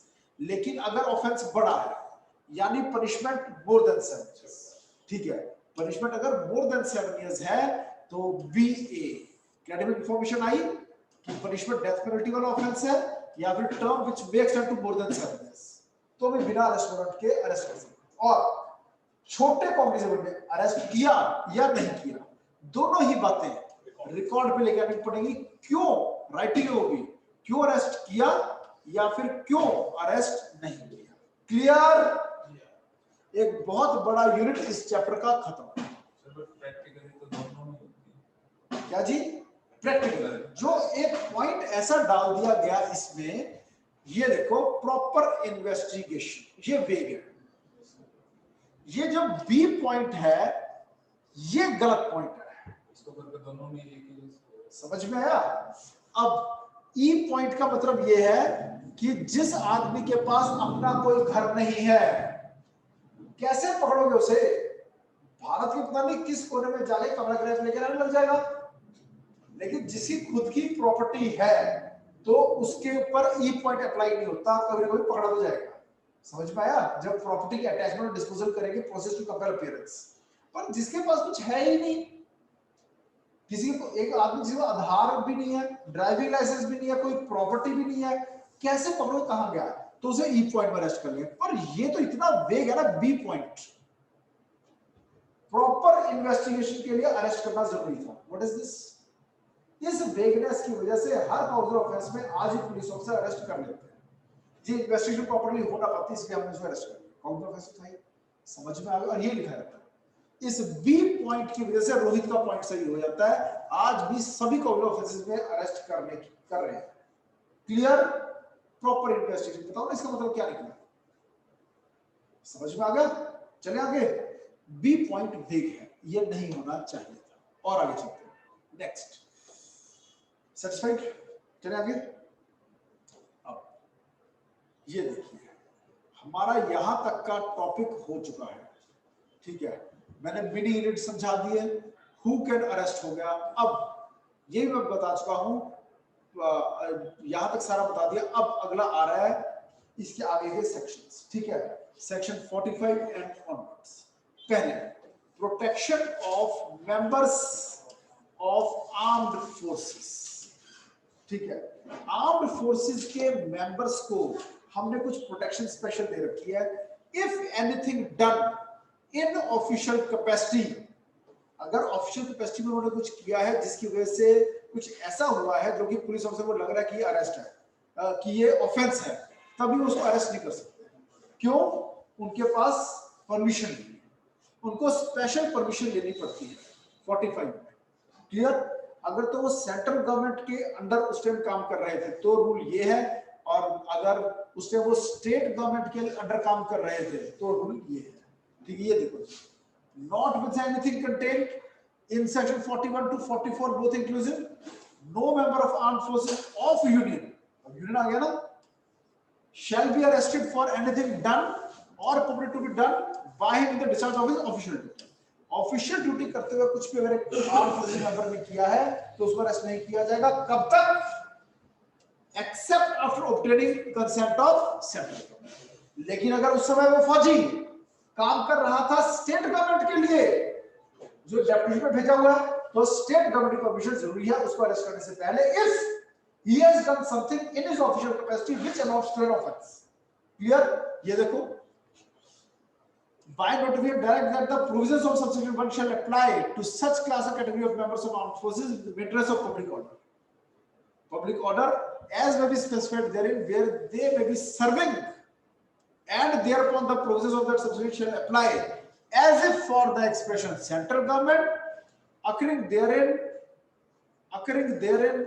the expression state government were substituted. अगर उस टाइम स्टेट गवर्नमेंट के अंदर काम कर रहा है, metros of law and order के लिए काम कर रहा है, और उसमें कुछ काम हो गया ऐसा जिसकी वजह से पुलिस के लिए तो ऑफेंस है, समझ में आया? तो स्टेट गवर्नमेंट की परमिशन लेकर ही उसको अरेस्ट किया जा सकता है। Is my point clear? क्या मैं चलूं आगे? अगर कोई फौजी है, वो मतलब सर्विस में ही है, बट वो काम जो कर रहा है वो ये ऑफिशियल सीधा अरेस्ट किया जा सकता है। अगर एक फौजी ने कुछ काम किया जो ऑफिशियल कैपेसिटी में नहीं किया है, पर्सनल कैपेसिटी में किया और वो ऑफेंस है, तो बिना परमिशन के उसको अरेस्ट किया जा सकता है।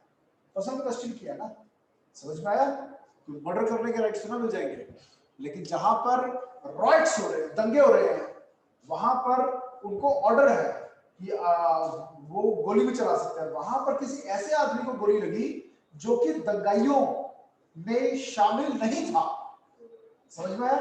तो हम क्या कहेंगे? Done with the official capacity, जो गोली के ऑर्डर थे। रीजन दंगाइयों पे चलाने की जरूरत थी, दंगाइयों के बाहर उन्होंने सोचा इस लाला से पैसे ले, इस लाला को पैसे देने हैं 50,000 रुपए, दंगाइयों को तो मारना है, लाला को मार देते हैं, अपने 50,000 तो बचेंगे। नहीं, सीसीटीवी कैमरा लगा था, दुकान पे लाला को गोली मार दी। समझ में आया? ऑफेंस है, मर्डर का अरेस्ट होना चाहिए, मगर यह परमिशन नहीं कर देंगे। समझ में आया? ओके, और आगे चलते हैं। Next, arrest how made. ये भी एक मेंस का पूरा बड़ा क्वेश्चन बनता है कि अरेस्ट करते हुए किन किन बातों का आपको ध्यान देना है। अरेस्ट हाउ मेड, इसमें आप पढ़ेंगे सेक्शन 46 टू 49 और 55 और 60। इसमें क्या क्या आता है? सबसे पहले पुलिस ऑफिसर को अपनी इंट्रोडक्शन देनी होगी, मैं कौन हूं, और अपना डेजिग्नेशन बताना होगा, ठीक है। पुलिस ऑफिसर में touch the body of the person to be arrested. ठीक है जी, उसको रिस्ट्रेंट भी डाल सकता है, लेकिन अगर वुमेन को अरेस्ट करना है, only women can arrest with strict regard to decency, and if he or she submits, no force to be used, not to touch. Clear? जब बंदे ने कह दिया okay I submit, अब आप टच नहीं कर सकते, समझ में आया? Then in warrant case no touch, okay, no touch necessary. Information to relative, record पर लेके आना पड़ता है जिसको अरेस्ट किया, उसके किस रिश्तेदार को कैसे और कितने बजे इंफॉर्मेशन दी गई, योर रिश्तेदार हैज बीन अरेस्टेड. क्लियर? और आगे चलते हैं. Power to use force. Power to use force under section 46 clause 2, 46 clause 3, 49. Case has citizen for democratic rights state of Assam. Power to search a place read with section 47. ठीक है जी, एक जगह की तलाशी भी ली जा सकती है.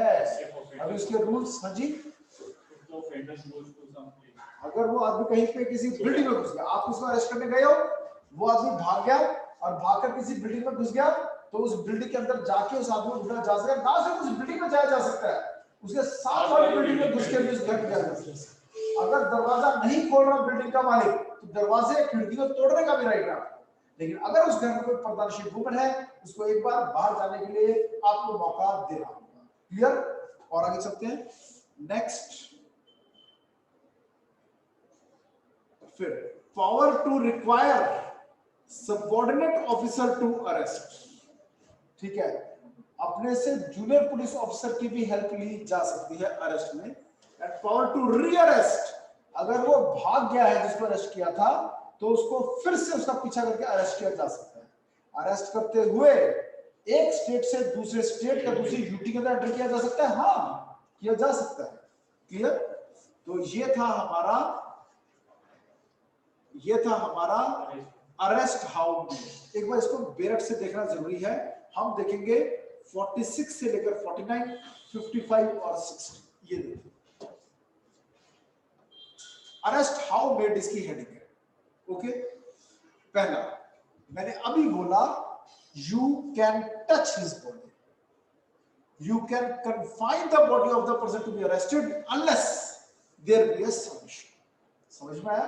ना सिर्फ उसको पकड़ सकते हैं, पकड़ के उसे अंदर भी कर सकते हैं, ठीक है जी, गाड़ी में बिठा देना या कुछ, लेकिन उनको सबमिट कर टच करने की जरूरत नहीं है. लेकिन अब जहां पर वुमेन आ गई, ठीक है, where a woman is to be arrested, ठीक है, unless the circumstances indicate to the contrary, her submission to custody on an oral information of arrest shall be presumed, and unless the circumstances otherwise require, or unless the police officer is a female, the police officer shall not touch the person. अगर आप mail police officer हो, you cannot touch. Only a female police officer can arrest a female. Only a female police officer can touch the body of a female person to be arrested. This is an absolute rule. A woman cannot be arrested after sunset and before sunrise. But this is not an absolute rule. With a special permission, a woman can be arrested even after sunset and before sunrise. But this rule, arrest of a woman can only be done by a woman officer. This is an absolute rule. समझ में आ गया? इसमें कोई exception नहीं है. कोई permission लेकर क्या कोई मेल भी फीमेल को पकड़ के अरेस्ट कर सकता है? नहीं. समझ में आया? परमिशन चाहिए हमेशा जुडिशियल मजिस्ट्रेट. और आगे, if such person forcibly resists the endeavor to arrest or attempts to evade the arrest, such police officer or other person may use all means. ठीक है, अगर कोई आदमी, ठीक है, फोर्सफुली रेजिस्ट, जिसको अरेस्ट किया जा रहा है, अगर वो सबमिट नहीं कर रहा है, तो फोर्स का यूज हो सकता है.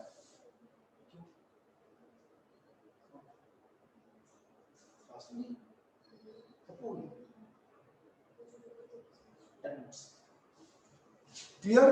Then nothing in this section, ये समझो फोर्स का यूज हो सकता है जब अरेस्ट करने की कोशिश में वो आदमी भागने की कोशिश कर रहा है, समझ में, हाथापाई कर रहा है, ओके। और नथिंग इन दिस सेक्शन, ये देखो कितनी फोर्स यूज कर सकते हैं। Nothing in this section gives a right to cause the death of a person. अब अरेस्ट करने की कोशिश में आप फोर्स तो यूज कर सकते हो, पर इतनी नहीं कि जिसको अरेस्ट करने आए हो उसकी मौत हो जाए, पर मौत भी हो सकती है। किस केस में? अगर ऑफेंस ही बहुत बड़ा, समझ में आया? एक आदमी ने खुला मर्डर किया, अब पुलिस उसको पकड़ने की कोशिश कर रही है और वो आगे से गोलियां चला रहा है। जाहिर सी बात है, अब एक पुलिस ऑफिसर अपने आप को बचाने की गोली चला सकता है। दूसरा, who is not accused of an offense punishable with death or with imprisonment for life। यानी कि अब इस पॉइंट का मतलब ये निकला, अगर if that person is to be arrested for an offense punishable with death or imprisonment for life, then so much of force may also be used in a situation where he resists the arrest that the force causes death of that person to be arrested। जिसको arrest करने गए वो arrest को resist कर रहा है, और जिस ऑफेंस में उसको अरेस्ट करने गए थे वो इतना बड़ा ऑफेंस है जिसके लिए उसको पनिशमेंट डेथ या इम्प्रिजनमेंट फॉर लाइफ इम्प्रिजनमेंट मिल सकती है। तो पुलिस ऑफिसर इतनी ज्यादा फोर्स भी यूज कर सकता है, ठीक है, जिससे उसी की डेथ हो जाए जिसको अरेस्ट करने गए थे। किसी और सिचुएशन में अगर, यानी छोटे ऑफेंस में अगर पुलिस ने इतनी फोर्स यूज की जिससे उसकी डेथ हो गई, तो पुलिस ऑफिसर पर एक्शन होगा। इस बार पॉइंट क्लियर, समझ में आया? छोटे ऑफेंसेस मतलब जिसमें डेथ और लाइफ इम्प्रिजनमेंट नहीं है। हाँ, जिसमें punishment can not amount to life imprisonment और डेथ, अगर वहां पर भी उसके रेजिस्टेंस टू अरेस्ट की वजह से आपने इतनी फोर्स यूज कर दी कि उसकी डेथ हो गई, तो पुलिस ऑफिसर यहाँ पर culprit homicide not amount to murder माना जाएगा। समझ में आया? और आगे चलते हैं। यदि सर वो मोटरसाइकिल बिठाएंगे और पिछले ट्रक के नीचे तब क्या? ये बात क्वेश्चन आ रहा है, डॉक्टर बलराज पूछना चाहते हैं, पूछिए। जैसे लेके जा रहे हैं, उसको जिप्सी में लेके जा रहे हैं, उसको पकड़ लिया, चल भाई, लेकिन वो जंप लगाया, पीछे ट्रक आने को मार दिया। इसलिए क्वेश्चन ये आया है, पुलिस ऑफिसर ने अरेस्ट किया किसी को और जिप्सी बिठाकर लेके जा रहे हैं, भागने की कोशिश करते हुए उस आदमी ने छलांग लगा दी, और जैसी छलांग लगाई पीछे से ट्रक आ रहा, ट्रक के नीचे वो कुचला गया। No police officer has done any wrong, ना ही ट्रक वाला यहाँ गलत माना जाएगा। समझ में आया? क्यों? ये क्या माना जाएगा? Pure accident. ओके, उस गाड़ी का एक्सीडेंट हो गया जिसमें उसको लेके जाते और 4 पुलिस वाले मर गए और वो आदमी भी मर गया, तब भी ये प्योर एक्सीडेंट माना जाएगा if there was no negligence on the part of police। Okay, और आगे चलते हैं। Save in exceptional circumstances, no woman shall be arrested after sunset and before sunrise। अभी बता देता हूं मैं, ठीक है, ये भी 2009 के में आया था। And where such exceptional circumstances exist, अगर exceptional circumstances है तो the woman police officer arrest करेगी woman को, woman police officer he shall by making a written report obtain the prior permission from the judicial magistrate of the first class। केवल JMIC and above permission दे सकते हैं arrest of women after sunset and before sunrise. Okay, within whose local jurisdiction the offense is committed or the arrest is to be clear। अब अगला आ रहा है 47, वो देखिए, search of place entered by person sought to be arrested।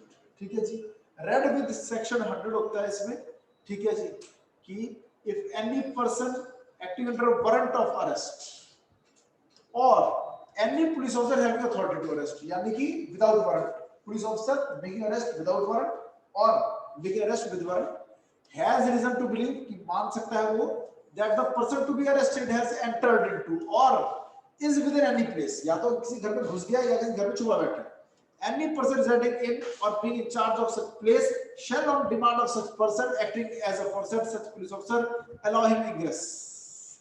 और जिस घर में वो घुस गया है या जिस घर में छुपा बैठा है, उस घर का जो ऑक्यूपायर है, चाहे वो मालिक है चाहे मैनेजर है, ठीक है, उसको पुलिस को अंदर आने के लिए परमिशन देनी होगी। नहीं परमिशन मिलती तो दरवाजा तोड़ के, खिड़की तोड़ के या पड़ोसी के घर में घुसकर वहां से उस घर में घुस के अरेस्ट किया जा सकता है। If ingress to such place can not be obtained, अगर नहीं मिल रहा अंदर जाने का रास्ता तो ये लॉफुल होगा, ठीक है, उस पुलिस ऑफिसर के लिए जिसके पास वारंट है, ठीक है, जिसने कोशिश की पर उसे इंग्रेस नहीं मिल पाया, ठीक है। To be arrested, opportunity of escape for a police officer to enter such place and search therein and in order, वो चाहे तो अंदर घुस सकता है और ऐसा करने के ब्रेक ओपन कर सकता है डोर को, विंडो को, उस हाउस को या उसके साथ वाले घर को। If after notification of his authority and purpose, उसने डिमांड किया मुझे अंदर आने दो पर आने नहीं दिया गया, ठीक है, और चाहे वो एक्चुअल ऑक्यूपेंसी हो में, such place is an apartment in the actual occupancy of a female who is पर्दा नशी, जो पब्लिक के सामने नहीं आती, तो एक बार उस फीमेल को लिबर्टी देनी होगी, वो विथड्रॉ करे, निकले उस घर से बाहर। समझ में आया? and shall afford every reason facility for withdrawing and may then break open the apartment। Clear? अगर पता है घर में कोई ऐसी लेडी है जो पर्दा नशी घूम रहा है, एज ए कस्टमर कोई बाहर नहीं आती है, पर्दे से बाहर नहीं आती, उसको मौका देना होगा जी पर्दा करके बाहर निकलो, हमें अंदर घुसना है। क्लियर? और आगे जिस पुलिस ऑफिसर को ये सब करने की अथॉरिटी है, ठीक है, of any house of place on liberate having lawfully entered for the purpose, साथ वाले घर में रिसीव कर सकता है। ऑफ एनी हाउस, यानी सिर्फ जिस घर में छुपा हुआ वही घर नहीं, उसके साथ वाला घर या पीछे वाले घर में घुस के भी उसका भी खिड़की तोड़कर अंदर जा सकता है। ओके? और अगर वो आदमी भाग गया है उस स्टेट से बाहर, तो एनी प्लेस इन इंडिया, समझ में आया? जिसको अरेस्ट करना था वो चंडीगढ़ से भागकर मोहाली चला गया, तो पंजाब स्टेट पड़ती है तो पंजाब में जा सकते हैं, हाँ, हरियाणा में जा सकते हैं, हाँ, जम्मू कश्मीर जा सकते हैं। क्लियर?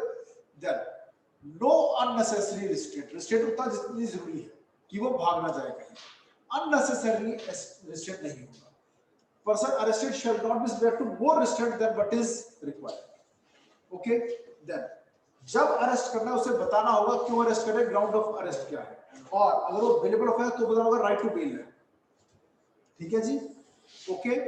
पर्टिकुलर्स ऑफ ऑफेंस बताना होगा क्यों अरेस्ट कर रहे हैं, और where a police officer arrest without warrant any person other than a person accused of a non bailable offence, other than a person arrested in non bailable offence, यानी कि bailable offence की बात हो रही है। अगर बेलेबल ऑफेंस है तो बताना होगा कि हम तुम्हें अरेस्ट जो कर रहे हैं, जिस ऑफेंस में कर रहे हो अवेलेबल है, आपका राइट ऑफ बेल है, पुलिस ही आपको छोड़ देगी, आप लिखो, साइन करो, श्योरिटी ले आओ। Clear? Inform the person arrested that he is entitled to release on bail. Police जो अरेस्ट कर रही है अगर बेलेबल ऑफेंस में कर रही है तो पुलिस को बताना होगा, शैल वर्ड यूज हुआ है कि आपका ऑफेंस बेलेबल है, आपको छोड़ दिया जाएगा, आप बस अप्लाई करो बेल के लिए हमारे ही पास। और आगे चलते हैं। अब obligation of person making arrest to inform about the arrest to a nominated person, nominated, जिसको अरेस्ट किया गया वो बताएगा, मेरे भाई बहन दोस्त माँ बाप दादा दादी, किसको बता तो दो कि मैं अरेस्ट हुआ हूं, ताकि वो लोग वकील कर सके, रिट ऑफ हैबेस कॉर्पस डाल सके या बेल लगा सके। समझ में आया?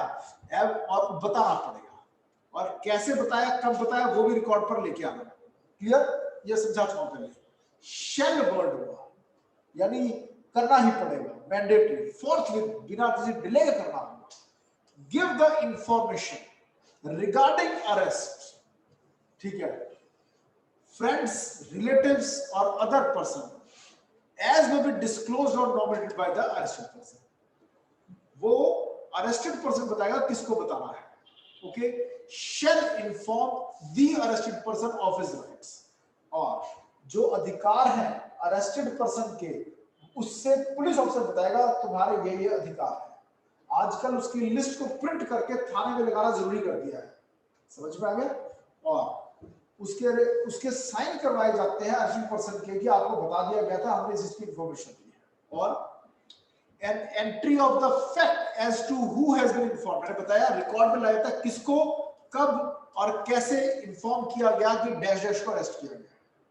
Clear? Then it shall be a duty of the magistrate, जिस हमें पेश किया जाए उसकी ड्यूटी बनती है before whom such arrested person is produced to satisfy himself, वो अपने आप को सेटिस्फाई करेगा that the requirements of subsection 2 and 3 have been complied, क्या सारी लीगैलिटीज फॉर्मेलिटीज पूरी हुई है नहीं हुई है, कौन चेक करेगा?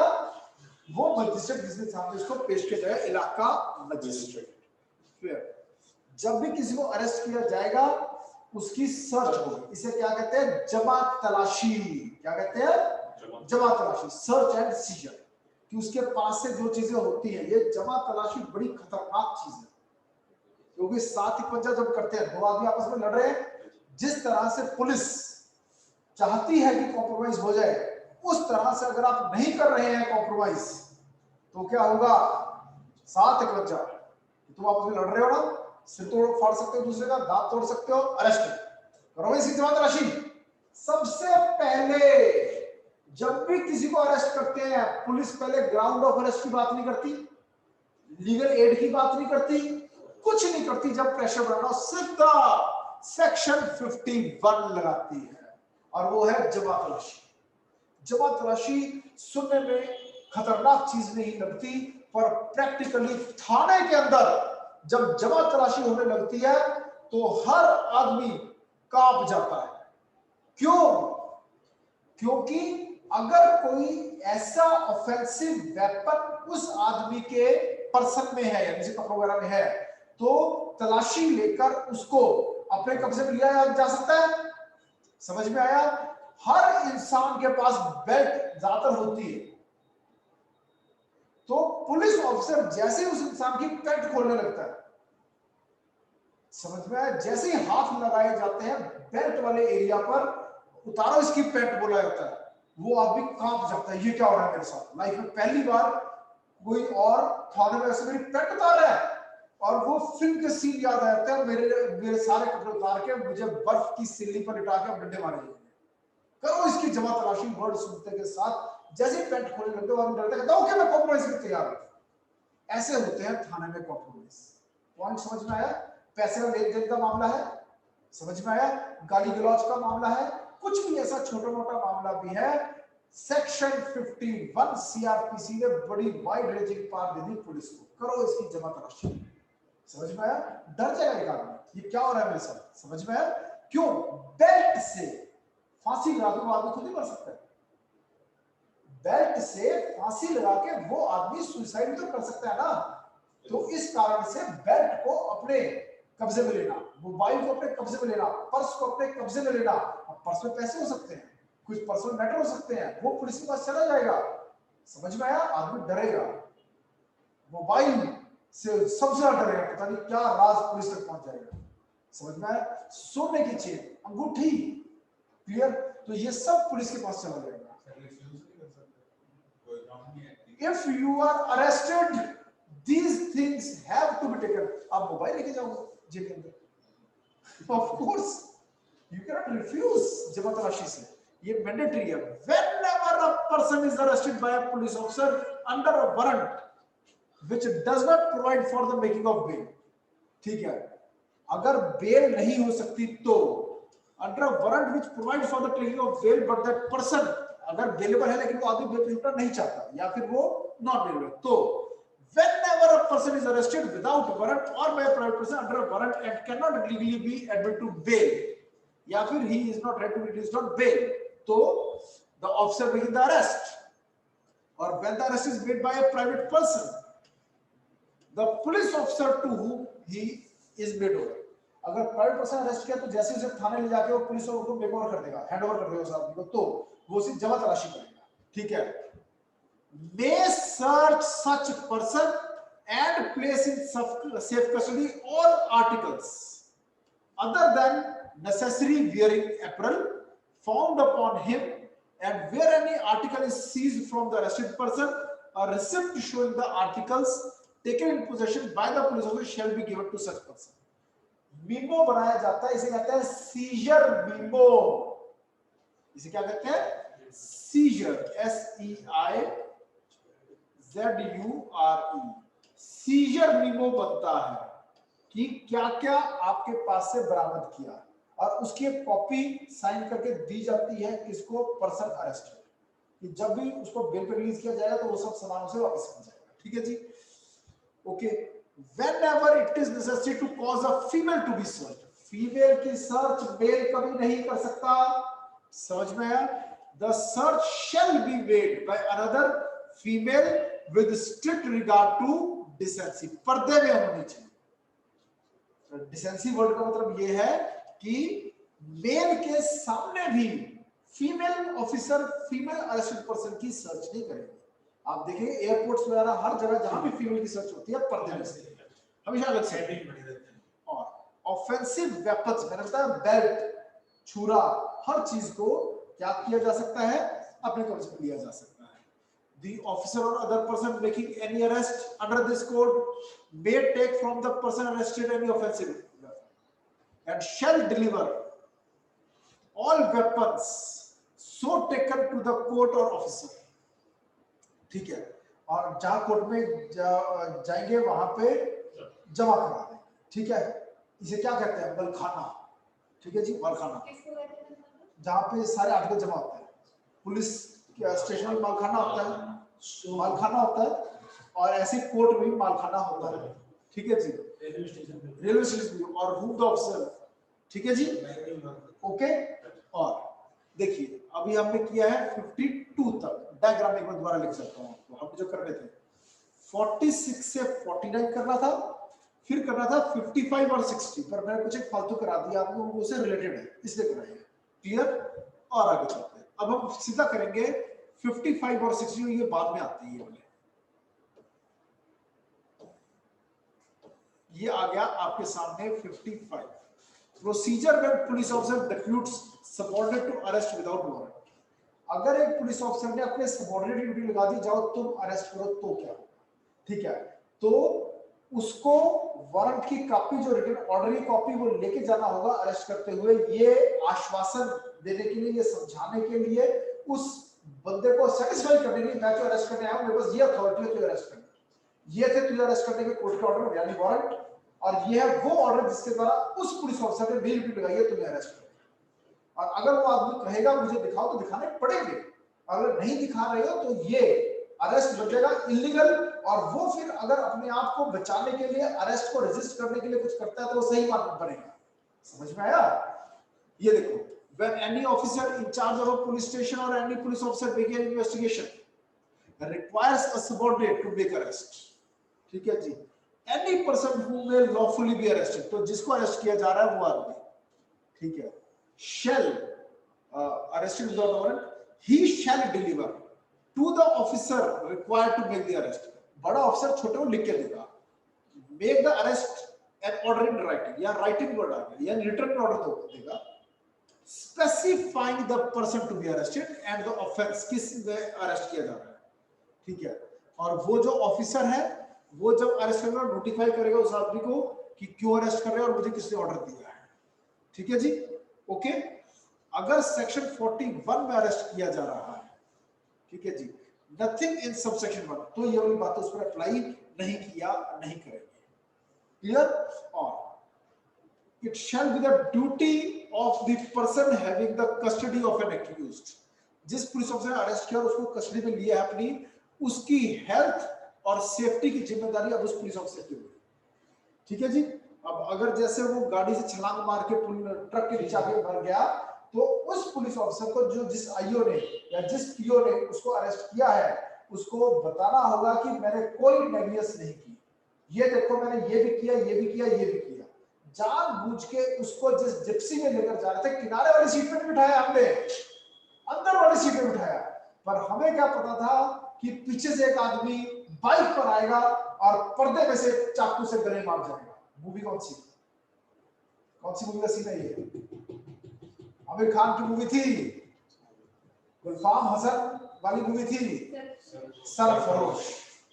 उसमें जिस आदमी को अरेस्ट किया गया और उसको गाड़ी में जिप्सी लेके जा रहे थे, जिप्सी उसे अंदर की साइड बिठाया गया था, मगर फिर भी बाइक पर एक आदमी पीछे से आया और जिप्सी के पर्दे में से उसने खंजर ऐसे मारा कि उसे गले के आर पार हो गया और वो भाग गया। रीजनेबल जितनी भी प्रिकॉशंस ले सकते थे पुलिस वालों ने लिया था, तब भी क्या वो पुलिस ऑफिसर जिसने अरेस्ट किया था उस पर एक्शन लिया जाएगा? नहीं लिया जाएगा। समझ में आया? प्योर एक्शन पर person arrested to be taken before magistrate, ये बात भी करेंगे हम, ठीक है। 60 पर आएंगे। पावर ऑन एस्केप, हाँ जी 60 तो आज ही करूंगा मैं। Power on escape to pursue and retake, ठीक है। जिसको अरेस्ट किया गया है अगर वो भाग जाता है तो फिर से अरेस्ट करने की पावर है। If a person is in lawful custody escapes और इज रेस्क्यूड, ठीक है, या उसे छुड़वा के ले गए, भाग के ले गए, was rescued may immediately pursue arrest, उसके पीछे भाग के से पकड़ सकते हैं, ठीक है। और अगर वो किसी घर में घुस गया तो अब उस घर में घुस के या पड़ोसी घर में घुस के दरवाजा तोड़ के उसको पकड़ सकते हैं। सेक्शन 47 वाली सारी बातें जो है वो अप्लाई होगी और सारे रूल्स सीआरपीसी के arrest to be made strictly according to the code. No arrest shall be made except in accordance with the provisions of this code, यानी स्ट्रिक्टली चैप्टर 5 के रूल्स अप्लाई। आपका more than 50% of chapter 5 topic of arrest आज खत्म होता है। यहाँ एक session हम और लगाएंगे, उससे पूरा टॉपिक बहुत अच्छे से आपका हो जाएगा topic of arrest. Any question you want to ask you can ask, पूछना चाहते हैं कुछ तो पूछिए, you are free to ask any good number of questions, okay.